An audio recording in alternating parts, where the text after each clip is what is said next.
Hi, welcome to my kitchen. I'm glad you could join me today for a cup of tea and some toast. Why tea and toast? Well, I don't drink coffee like Pastor Mark does. I do drink tea. And the thought I want to share with you today came about when I went to have a cup of toast. How about a piece of toast a couple of weeks ago?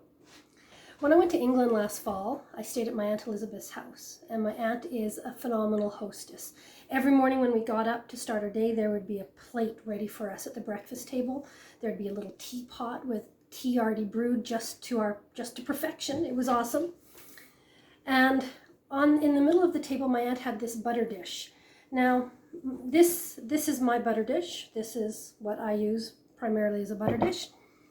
And I just really liked my aunt's butter dish. So when I got home from England, I said, I want a butter dish. Kind of something that commemorates the trip. So I searched on Amazon and I knew I wanted a blue butter dish. And so I found this butter dish. And it's not just a normal butter dish. It's one that has this little compartment inside it. And this is actually where you put the butter. And what you're supposed to do is put cold water at the bottom of this canister. And then when you insert the butter, there's supposed to be some magical science thing that keeps the butter nice and fresh. So I ordered off Amazon, and I love it. We still use this butter dish because we don't want to cross-contaminate our butter with gluten. So this is more or less Rick's primary butter dish, so then he can be gluten-free. So what happened is I went and I buttered my toast in the morning out of my beautiful butter dish. Took a bite.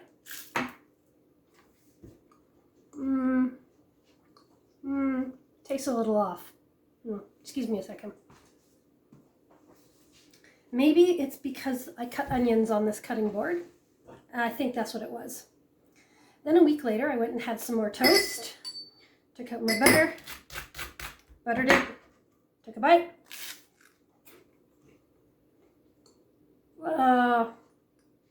No, that's not it.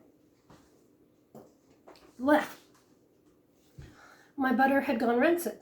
It was off. Tasted horrible. Took a good hour to get the taste out of my mouth. Very unpleasant.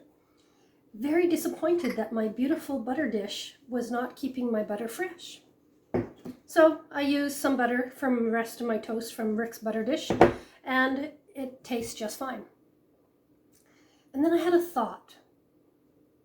What if the butter represents or is similar to what goes on in our life? And we can't get into our churches right now, and our churches might be beautiful on the outside. They might be very pleasing, but maybe what's inside has gone stale. Likewise, in our personal lives, on the exterior, things spiritually may look really good, may be awesome, but inside, things have gone stale. So I guess the thought I want to present to you today is not me telling you that I don't think we've gone stale, but it gave me an opportunity in my life to go, where are things that have gone stale? Now that I can't get into the church and I can't function from the church, and the church has to function outside of the beautiful containers that we have in North America for it.